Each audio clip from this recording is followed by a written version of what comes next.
السلام عليكم ورحمة الله وبركاته. الله أكبر الله أكبر الله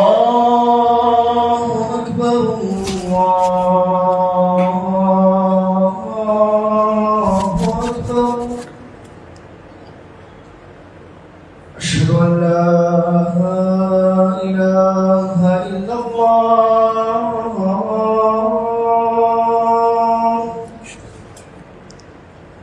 أشهد أن لا إله إلا الله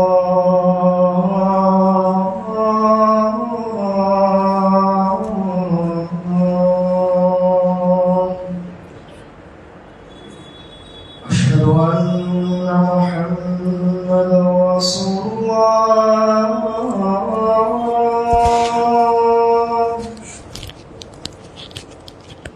أشهد أن محمدا رسول الله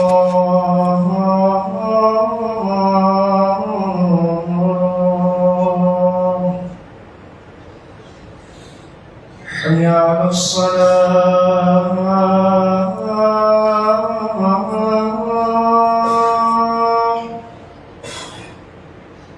حي على الصلاة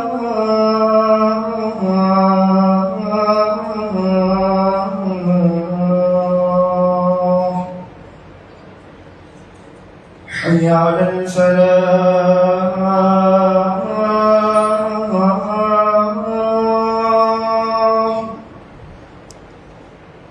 حي على الفلاح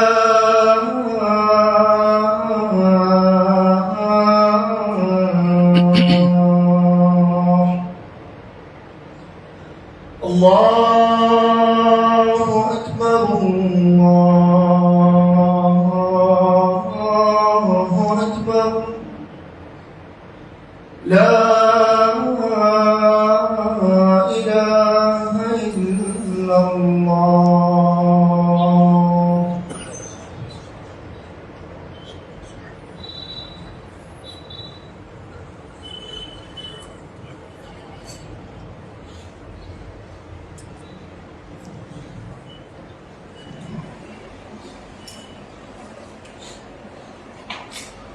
إن الحمد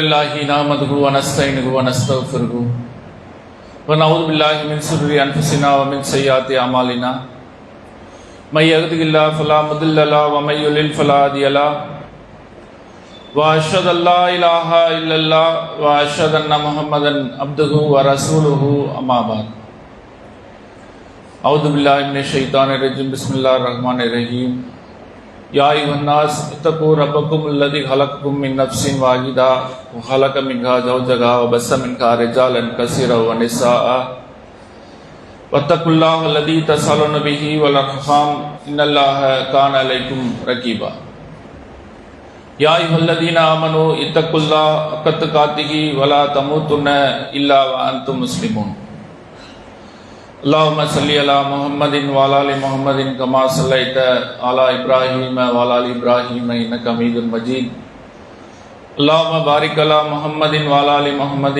كما باركت على إبراهيم وعلى آل إبراهيم إنك حميد مجيد. அகில உலகத்தையும் படைத்து பரிபாலித்துக் கொண்டிருக்கின்ற ஏக இறைவன் அல்லாஹ் ஒருவனுக்கே எல்லா புகழும் புகழ்ச்சியும் உரித்தாவதாக. இந்த உலகிற்கு அருள் கொடையாகவும் அச்சமூட்டி எச்சரிக்கை செய்யக்கூடிய தூதராகவும் இறைவனால் தேர்வு செய்யப்பட்ட நபிகள் நாயகம் ஸல்லல்லாஹு அலைஹி வஸல்லம் அவர்கள் மீதும் இறைவனுடைய வேதத்தையும் தூதருடைய போதனைகளை பின்பற்றி வாழ்ந்த சத்திய சஹாபாக்கள் சஹாபிய பெண்மணிகள் மீதும் குறிப்பாக அல்லாஹ் நம் மீது கடமையாக்கி இருக்கக்கூடிய இந்த ஜும்மாவுடைய வணக்கத்தை நிறைவேற்றுவதற்காக இங்கே குழுமியிருக்கக்கூடிய நாம் அனைவரின் மீதும் அந்த ஏக இறைவனின் வற்றா பெருங்கருணையும் மன்னிப்பும் நின்று நிலவட்டுமாக. கண்ணியத்திற்குரிய எல்லாம் அல்ல அல்லாஹ்வுடைய நல்லடியார்களே, அல்லாஹ்வுடைய மகத்தான அருளினால் இந்த அருள் நிறைந்த ரமலான் மாதத்தை அடைந்தவர்களாக,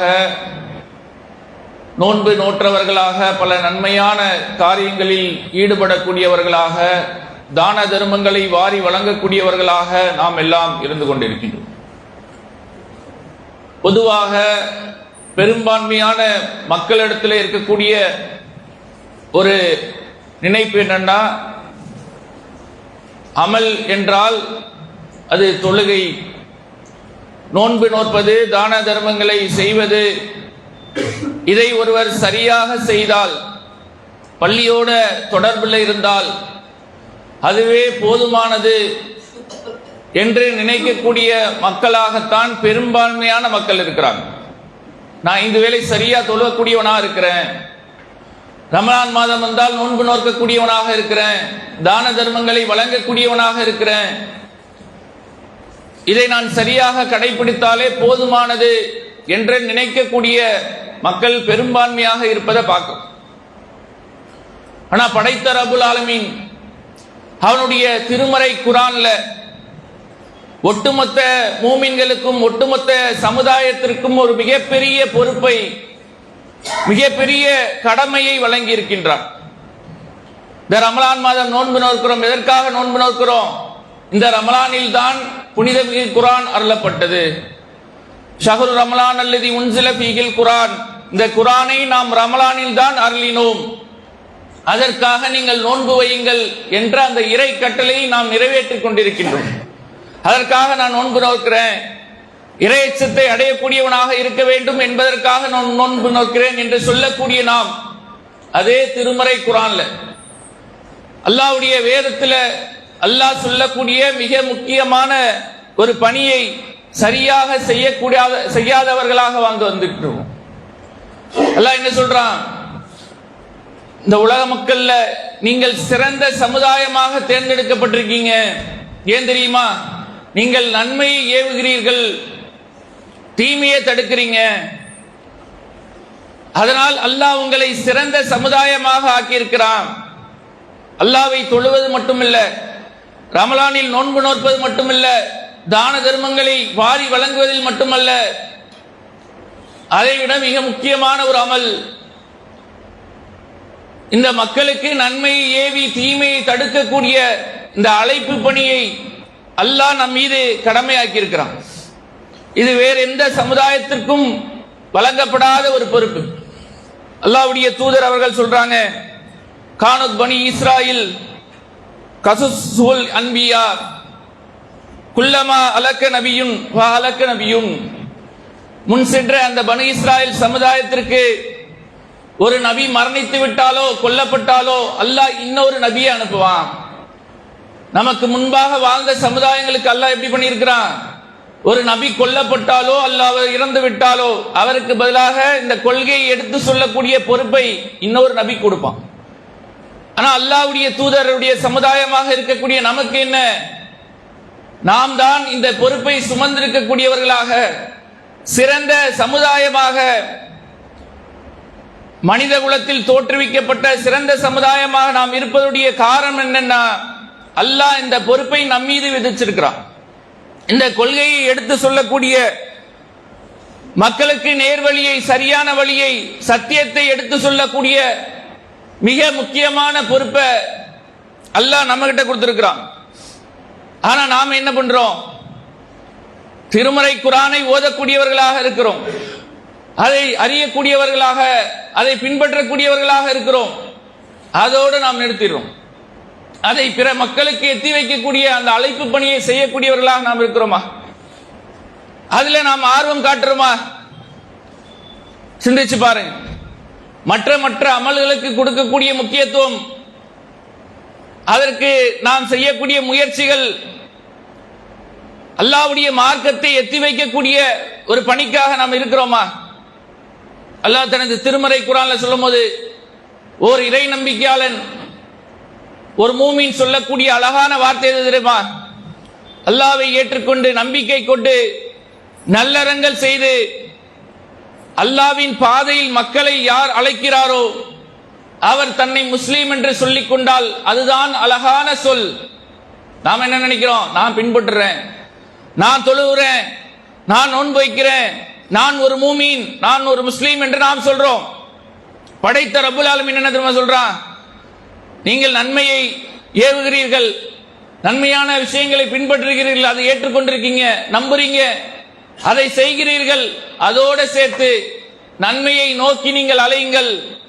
அல்லாஹ்வை நோக்கி நீங்கள் அழைத்தால் அப்பொழுது நீங்கள் சொல்லக்கூடிய அந்த வார்த்தை மூமின் முஸ்லீம் என்று சொல்றோம்ல, அதுதான் அழகான வார்த்தை என்று அல்லாஹ் திருமறை குர்ஆன்ல சொல்றான். அப்படிப்பட்டவர்களாக நாம் இருக்கிறோமா?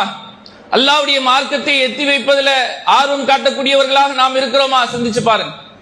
தொழுகிறோம், பள்ளியிலே இருக்கிறோம், நோன்பு வைக்கிறோம், தான தர்மங்களை செய்கிறோம். இந்த ஏகத்துவ கொள்கையை எத்தி வைக்கிறதுல, அல்லாஹ்வுடைய மார்க்கத்தை சொல்வதில் நமக்கு ஒரு விதமான சங்கடம் இருக்குதா இல்லையா? அதுல ஒரு கவனக்குறைவானவர்களாக இருக்கிறோமா? கேட்டா என்ன சொல்றோம்? அதை சொன்னா பிரச்சனை வரும் பாய். நம்ம யாரையும் பகைச்சிக்க கூடாது, நமக்கு எல்லாரும் வேணும்ல. சொல்லக்கூடிய நேரத்தில், அல்லாஹ்வுடைய மார்க்கத்தை சத்தியத்தை எடுத்து சொல்லக்கூடிய நேரத்தில் பல சங்கடங்கள், பல கஷ்டங்கள், பல சோதனைகள் வரும். அதை சொன்னா பிரச்சனை வரும். அதனால என்ன சொல்றது? எதுக்கு பாய் அதை சொல்லணும்? அவனுக்கு தெரியாதா? சொன்னா பிரச்சனை வரும். நமக்கு எல்லாரும் வேணும் பாய். இந்த வார்த்தை யார் சொல்கிறாரோ அவர் உண்மையான இறை நம்பிக்கையாளராகவே இருக்க முடியாது. எல்லாரும் வேணும், எல்லாரையும் அனுசரிச்சு போனோம் பாய், யாரையும் பகைச்சுக்க கூடாது என்று யார் சொல்கிறாரோ அவர் சொல்வதில் உண்மையாளர் கிடையாது, அவர் இறை நம்பிக்கையாளர் கிடையாது. அல்லாஹ்வுடைய தூதர்களை பற்றி அல்லாஹ் சொல்றான், பல நபிமார்கள் கொல்லப்பட்டார்கள், பைத்தியக்காரர்கள் என்று சொன்னாங்க. எதனால? அவர்கள் ஏதேனும் மோசடி செஞ்சாங்களா? யாரையாவது ஏமாத்தினாங்களா? ஏதேனும் பகை இருந்ததா? அதற்காக கொலை செய்தார்களா? இல்ல. அல்லாஹ்வுடைய இந்த மார்க்கத்தை, அல்லாஹ்வுடைய இந்த வேதத்தை, சத்தியத்தை எடுத்து சொன்னாங்க. அதற்காக வந்த எதிர்ப்பு. இன்னைக்கு நமக்கு அந்த எதிர்ப்பு இருக்குதா? ஸ்மூத்தா இருக்குவோம் பாய், எல்லாரையும் அனுசரிச்சு போவோம், யார்கிட்டையும் சண்டை போடக்கூடாது. அது உலக விஷயத்துல பொறுமையா இருக்கணும், அனுசரிச்சு போனோம், மென்மையா நடந்துக்கணும். எந்த விஷயத்துல? உலக விஷயத்துல நமக்கு ஏற்படக்கூடிய இடையூறுகளை சகித்துக் கொண்டு வாழக்கூடியவர்களாக, பொறுமையாளர்களாக நாம் இருக்கணும். எதில சகித்துக் கொள்ளக்கூடாது? ஒருவன் நம் கண் முன்னே மார்க்கத்துக்கு முரணான ஒரு காரியத்தை செய்கிறான், இந்த இஸ்லாத்துக்கு எதிராக பல மூட பழக்கங்களை செய்கிறான், அவரை பார்த்து கொண்டு நாம் புகழ்ந்து கொண்டிருக்கணுமா? மார்க்கம் அப்படிதான் சொல்லுதா? இப்ராஹிம் அலைஹிஸ்ஸலாம் அவர்கள் தன்னுடைய தந்தையை எதிர்க்கிறார். எதுக்கு? சொத்தை பிரிச்சு கொடுக்கல, என்னுடைய பங்கை கொடுக்கல, நான் சண்டை போட்டாங்க. அவங்க சொன்ன ஒரே விஷயம், வணக்கத்துக்குரியவன் அல்லாஹ்வை தவிர வேறு யாரும் இல்லை, நீங்கள் வணங்கக்கூடியவைகள் அனைத்தும் கற்பனை, அல்லாஹ்வுக்கு இணை வைக்கக்கூடிய காரியம். இதுதான் சொன்னாங்க. இதுக்குதான் எதிர்ப்பு வந்தது. ஒரு தந்தை தன்னுடைய பிள்ளையை பார்த்து சொல்லக்கூடாத ஒரு வார்த்தையை சொல்றாங்களா இல்லையா?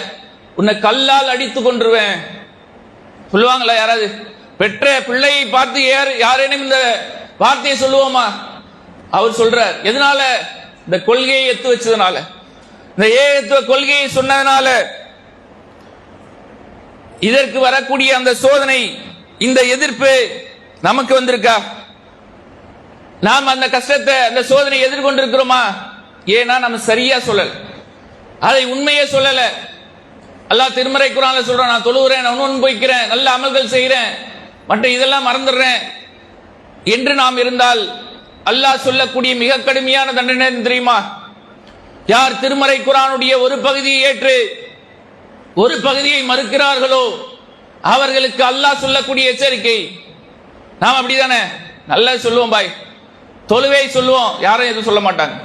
நோன்பு வைங்கன்னு சொல்லுவோம், யாரும் எதுவும் சொல்ல மாட்டாங்க. பன்றிக்கறி ஹராம் என்று சொல்லுவோம், யாரும் எதுவும் சொல்ல மாட்டாங்க. இதெல்லாம் சொன்னா பிரச்சனை வராது, அதை மட்டும் சொல்லிட்டு போயிடுவோம். எதை தடுக்கணுமோ, தீமையை தடுக்கணும், அது சொல்லாதீங்க. அதை சொன்னா பிரச்சனை வரும், நமக்குள்ள கருத்து மோதல்கள் வரும்.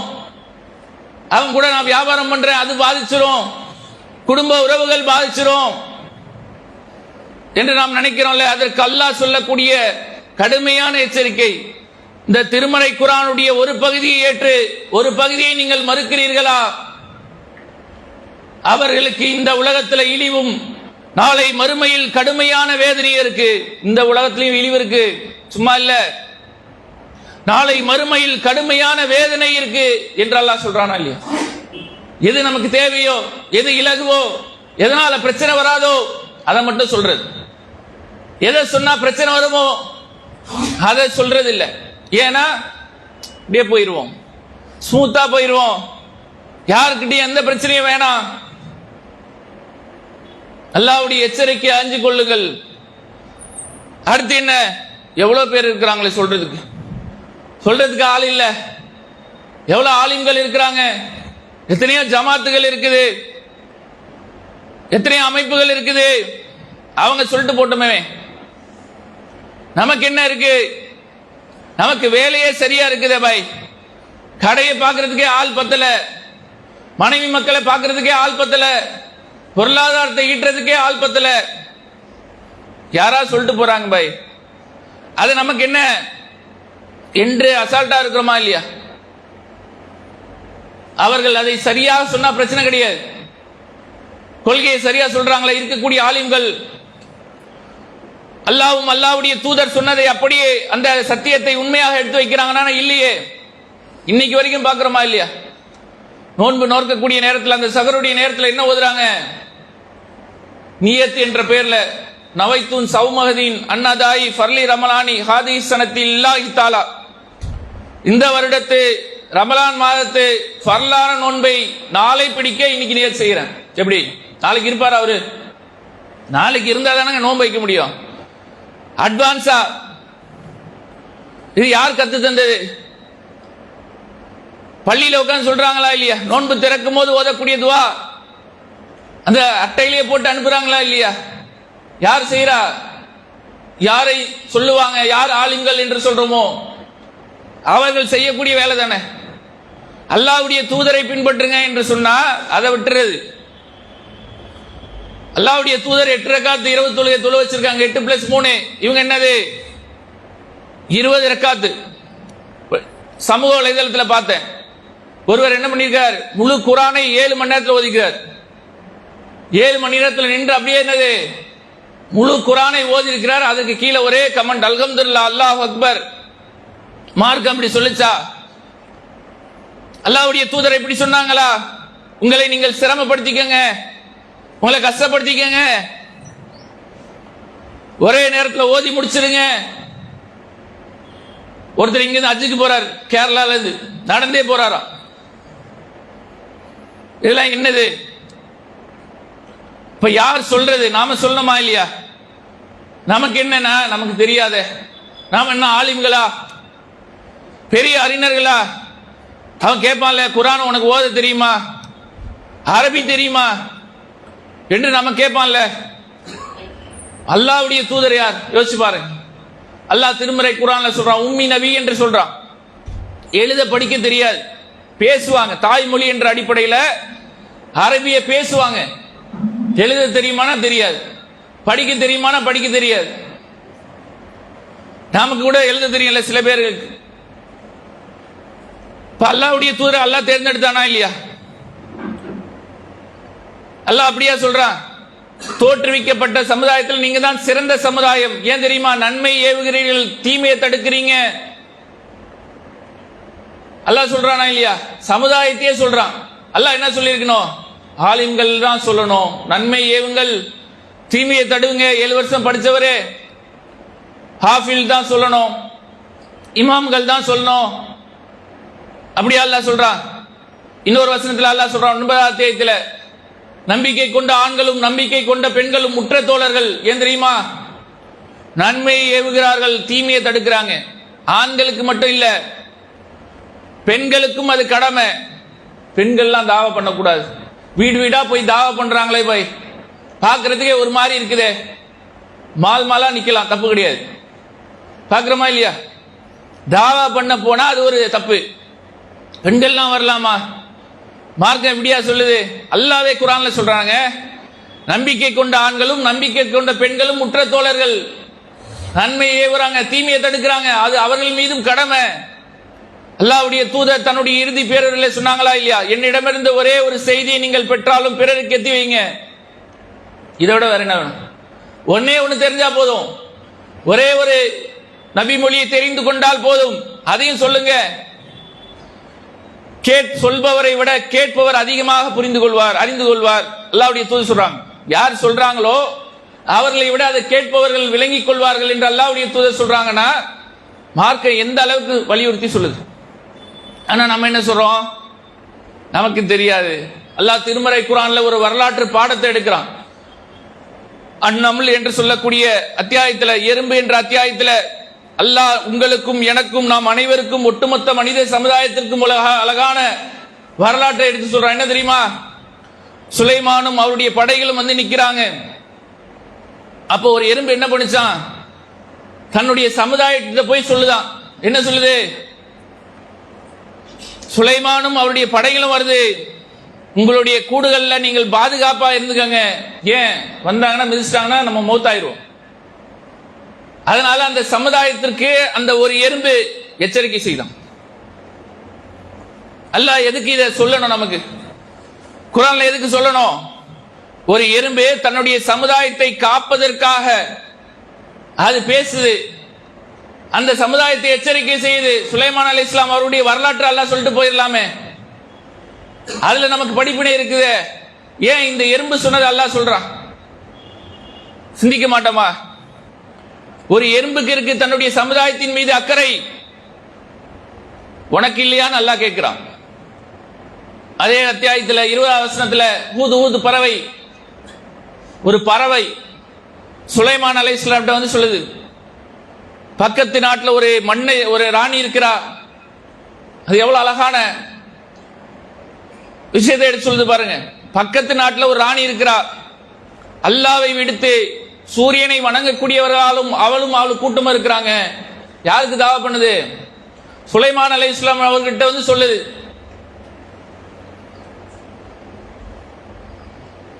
சுலைமான் அலைஹிஸ்ஸலாம் கடிதம் எழுதுறாங்க, நீண்ட சம்பவம். அவர்கள் பின்பு அந்த கொள்கையை ஏற்றுக்கொள்றாங்க. இதற்கு காரணமாக இருந்தது யார்? அந்த ஊது ஊது பறவை. அல்லாஹ் இதை வரலாற்று சம்பவங்களாக சான்றுகளாக நம்ம காட்டுறான். எதுக்கு? ஒரு பறவைக்கு இருக்கக்கூடிய சமுதாய நலன் அக்கறை கூட உங்ககிட்ட இல்லையே, அப்ப அது நம்ம மீது கடமை தானே, நாம் சொல்ல வேண்டிய பொறுப்பு தானே. அதை சொல்றோமா? அதுக்கு நமக்கு அறிவு இல்லை, ஞானம் இல்லை, மற்றதெல்லாம் கத்துக்கிறோமே. உலகத்தில் இருக்கக்கூடிய நவீன தொழில்நுட்பங்கள் எல்லாம் கத்துக்கிறோமே, ஆர்வமா இருக்கிறோம்ல. இன்னைக்கு என்ன அப் டு டேட் எல்லாத்தையும் கத்துக்கிறோமா இல்லையா? இப்ப நாம என்ன செய்யணும்? இந்த திருமறை குர்ஆனை, அல்லாஹ்வுடைய வேதத்தையும் தூதருடைய போதனைகளையும் பிற மக்களுக்கு எத்தி வைக்கக்கூடியவர்களாக, நமக்கு தெரிந்த செய்திகளை நாம் சொல்லக்கூடியவர்களாக இருக்கணும். அடுத்து யார்கிட்ட சொல்றது? யார்கிட்ட சொல்றது? முதல்ல யார்கிட்ட சொல்லணும்? அல்லாஹ் தனது திருமறை குர்ஆன்ல அல்லாஹ்வுடைய தூதரை பார்த்து சொல்றான், வாந்தின் அசிரத்தக்க உல் அக்ரபூன், உங்களுடைய நெருங்கிய உறவினர்களுக்கு சொல்லுங்க. அல்லாஹ்வுடைய கட்டளை என்ன தூதருக்கு? இந்த கொள்கை வந்த உடனே அல்லாஹ்வுடைய கட்டளை, உன்னுடைய நெருங்கிய உறவினர்களுக்கு முதல்ல சொல்லுங்க. நாம என்ன பண்றோம் தெரியுமா?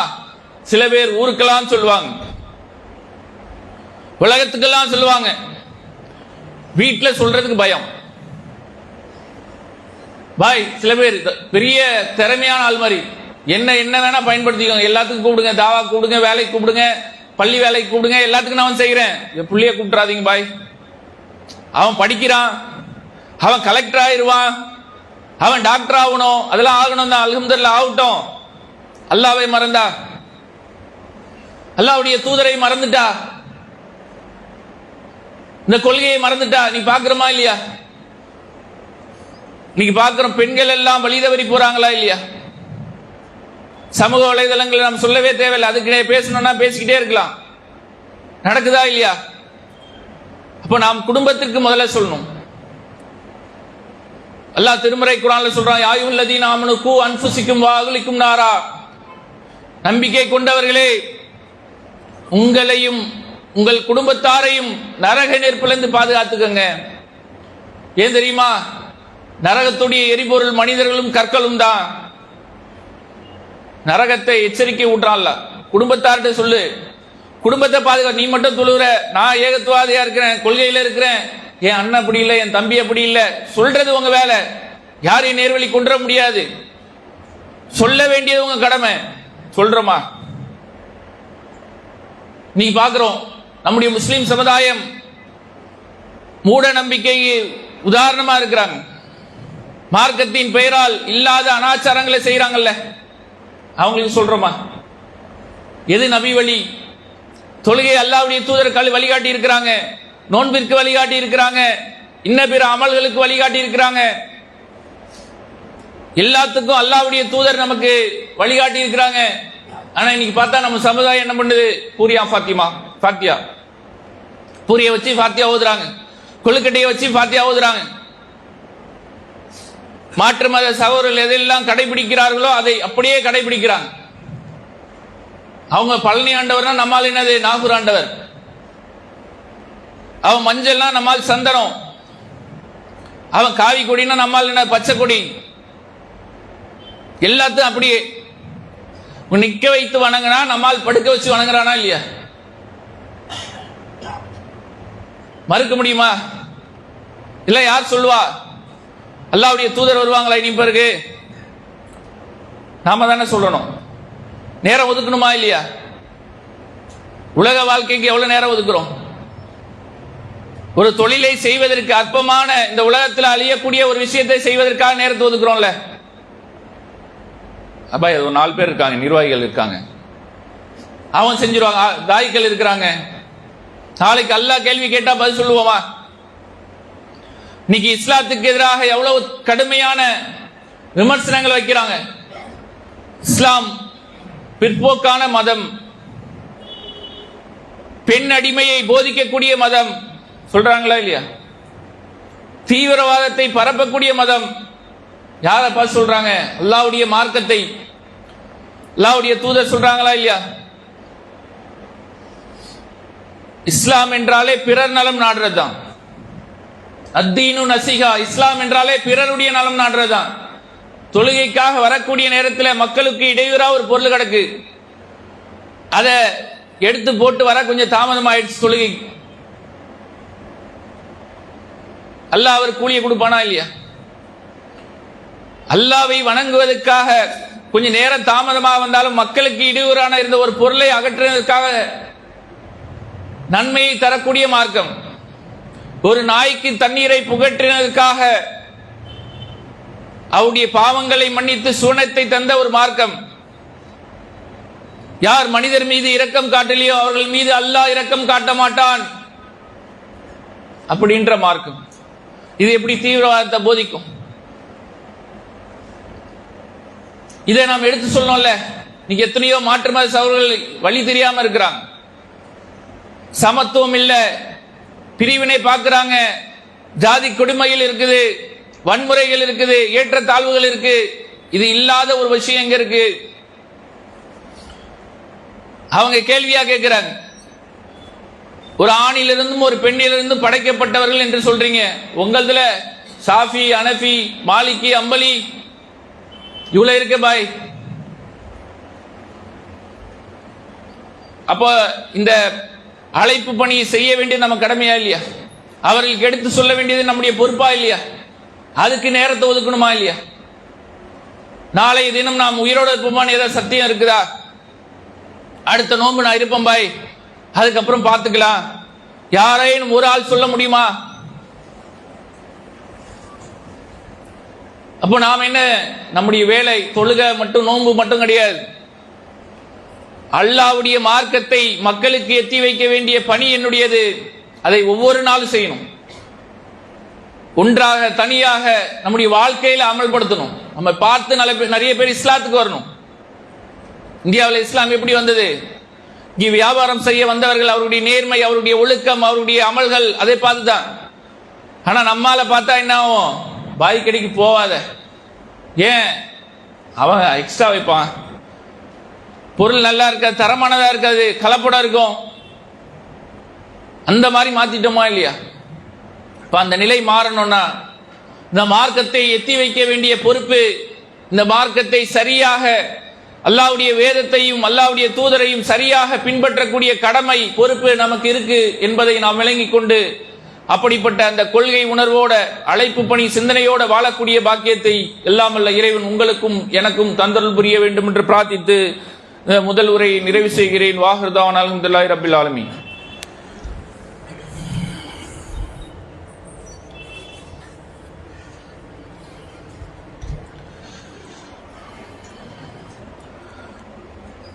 இன்னல் ஹம்துலில்லாஹ். கண்ணியத்திற்குரிய எல்லாம் அல்ல அல்லாஹ்வுடைய நல்லடியார்களே, அல்லாஹ்வுடைய மகத்தான அருளினால் வணக்கத்துக்குரியவன் அல்லாஹ்வை தவிர வேறு யாரும் இல்லை, அவனுடைய தூதரை மட்டும்தான் பின்பற்ற வேண்டும் என்ற ஒரு மகத்தான கொள்கையை மக்களுக்கு எடுத்து வைக்கக்கூடிய ஒரு மாபெரும் பணியை, அதை மட்டும் இலக்காக வைத்து இந்த உலகத்தில் கிடைக்கக்கூடிய அற்பமான பொறுப்புகளையும் அதிகாரங்களையும் ஆட்சியையும் இலக்காக கொள்ளாமல் அல்லாஹ்வுடைய திருப்தியை இலக்காக வைத்து இந்த கொள்கையை சொல்வதற்காக இதில் வரக்கூடிய எத்தனையோ சோதனைகளை கஷ்டங்களை தாங்கிக் கொண்டு இந்த மார்க்கத்தை மக்களுக்கு எத்தி வைக்கக்கூடிய மிக முக்கியமான பொறுப்புல அல்லாஹ்வுடைய அருளால் தமிழ்நாடு தௌஹீத் ஜமாத் விளங்கிக் கொண்டிருக்கிறது. இந்த உலக ஆதாயங்கள் எதுவும் தேவையில்லை, நாங்க அரசியலில் நிற்க போறதும் கிடையாது. எங்களுடைய இலக்கு அல்லாஹ்வுடைய மார்க்கத்தை எத்தி வைக்கணும். அல்லாஹ் அறிந்து கொள்ளுங்கள், லில்லாஹி தீனுல் ஹாலிஸ், இந்த அழகான மார்க்கம் அல்லாஹ்வுக்குரியது என்று சொல்றானே, அந்த மார்க்கத்தை தூய்மையான வடிவில் எல்லா மக்களுக்கும் எத்தி வைக்க வேண்டிய பொறுப்பை உணர்ந்து அல்லாஹ்வுடைய அருளால் ஜமாத்தின் சார்பாக பல பணிகளை செய்கிறோம். இஸ்லாம் ஒரு எளிய மார்க்கம். நம்ம மக்களே அதை கடினம், கஷ்டம், இஸ்லாத்தை பின்பற்றது சிரமம் என்று நினைத்து கொண்டிருக்கிறாங்க. இஸ்லாம் என்பது எளிமையான மார்க்கம். இஸ்லாம் சம்பந்தமான எந்த கேள்வி இருந்தாலும் கேளுங்க, நாங்க பதில் சொல்றோம். நாங்க கிடையாது, அல்லாஹ்வுடைய மார்க்கத்துல பதில் இருக்கு. எங்களுக்கு எந்த திறமையும் இல்லை, குர்ஆன்ல இருக்கு, ஹதீஸ்ல இருக்கு. அதன் அடிப்படையில் பதில் சொல்லவும். மாற்று மத சகோதரருக்கு இஸ்லாம் ஒரு இனிய மார்க்கம். இஸ்லாம்னா என்ன நினைக்கிறான்? தீவிரவாதம், பெண்ணடிமைத்தனம் இல்ல. இஸ்லாம் ஒரு இனிய மார்க்கம். உங்களுடைய கேள்வியை கேளுங்க, இஸ்லாத்தில் இருக்கக்கூடிய சந்தேகங்களை கேளுங்க என்று அதை சொல்றோம். அல்லாஹ்வுடைய அருளால் அவர்கள் விருப்பப்பட்டு இந்த மார்க்கத்தில் ஏராளமான மக்கள் வராங்க. எத்தனையோ பிரச்சாரங்கள், தெருமுனை கூட்டங்கள், மெகாபோன் பிரச்சாரங்கள், தனிநபர் தாவா, வெள்ள காலங்கள்ல மக்களுக்கு இறங்கி வேலை செய்யக்கூடிய, நீங்க பாக்குறோமா இல்லையா? மற்ற நாள்லாம் வரமாட்டாங்க. அரசியல் வந்த உடனே, தேர்தல் வந்த உடனே என்ன ஆகும்? கூட்டமா வருவாங்களா இல்லையா? ஆனா அல்லாஹ்வுடைய அருளால் மழை வெள்ள காலங்களில் மக்களுக்கு எப்போதெல்லாம் துயர் ஏற்படுதோ களத்தில் நின்று இலவசமாக உணவு வழங்கக்கூடிய, தண்ணீர் வழங்கக்கூடிய, அவர்களுக்கு தேவையான பொருட்களை வழங்கக்கூடிய, நிவாரணங்களை வழங்கக்கூடிய பணிகளை செஞ்சிட்டு இருக்கும். அல்லாஹ்வுடைய அருளால் ரத்த தான முகாம்கள், மருத்துவ முகாம்கள், இன்னும் நெருக்கடியான நேரங்களில் இருக்கக்கூடிய ஒன்றிய அரசு நமக்கு எதிராக பல சதி திட்டங்களை தீட்டக்கூடிய நேரங்களில் வக்ஃப் திருத்த போராட்டம், முத்தலாக் தடை சட்டம், இப்படி ஒன்னா இப்போ வரைக்கும் எஸ்ஐஆர் பேரில் பல மக்களுடைய ஓட்டுகளை திருடக்கூடிய வேலையெல்லாம் செஞ்சாங்க. அந்த நேரத்தில் எல்லாம் களத்தில் நின்று அதற்காக முகாம்களை நாம செஞ்சிருக்கிறோம். இதெல்லாம் எதுக்காக? நம்முடைய சமுதாய நலனிற்காகவும் அல்லாஹ்வுடைய திருப்தியை பெறணும். அதானோ இந்த உலகத்தில் நீங்கள் கொடுக்கக்கூடிய அற்பமான பதவி பொருட்களுக்காக இல்ல, அல்லாஹ்வுடைய நோக்கத்தில், அல்லாஹ்வுடைய அந்த திருப்திக்காக நாம் செய்யக்கூடிய இந்த பணிகளுக்காக இன்றைய ஜும்மாவுடைய வசூல் கொடுக்க இருக்கிறோம். ஏராளமான தாவா பணிகள், இந்த ஜமாத்தை நிர்வகிக்கக்கூடிய பல பொறுப்புகள், பணிகள் இருப்பதனால உங்களுடைய அதிகப்படியான பொருளாதாரத்தை அல்லாஹ்வின் பாதையில் செலவு செய்யுங்க. அல்லாஹ் திருமறை குர்ஆன்ல சொல்றாங்க, நன்மை செய்யறது மட்டும் இல்ல, வத்தாவனு அலல் பிர்ரி வத் தக்வா, நன்மையிலும் இறையச்சத்திலும் நீங்கள் ஒருவருக்கொருவர் உதவி கொள்ளுங்கள் என்று சொல்றான். நன்மையான காரியமா, இறையச்சத்திற்கு நெருக்கமான காரியமா, நீங்கள் ஒருவருக்கொருவர் உதவி கொள்ளுங்கள் என்று அல்லாஹ் சொல்றான். அப்படிப்பட்ட நன்மையான காரியங்களை அல்லாஹ்வுடைய அருளால் செய்து கொண்டிருக்கிறோம். இன்றைய ஜும்மாவுடைய வசூல் மாநில தலைமையின் நிர்வாக மற்றும் தாவா பணிகளுக்காக கொடுக்க இருக்கிறோம். உங்க அதிகமான பொருளாதாரத்தை தந்து அல்லாஹ்வுடைய அன்பையும் அருளையும் பெறக்கூடிய நன்மக்களாக வாழ்ந்து மரணிக்கக்கூடிய பாக்கியத்தை எல்லாம் அல்ல இறைவன் உங்களுக்கும் எங்களுக்கும் தந்து அருள் புரிவானாக என்று பிரார்த்தித்து இந்த உரையை நிறைவு செய்கிறேன். வாஹிர் தவானா அல்ஹம்துலில்லாஹி ரப்பில் ஆலமீன். அஸ்ஸலாமு அலைக்கும் வரஹ்மத்துல்லாஹி.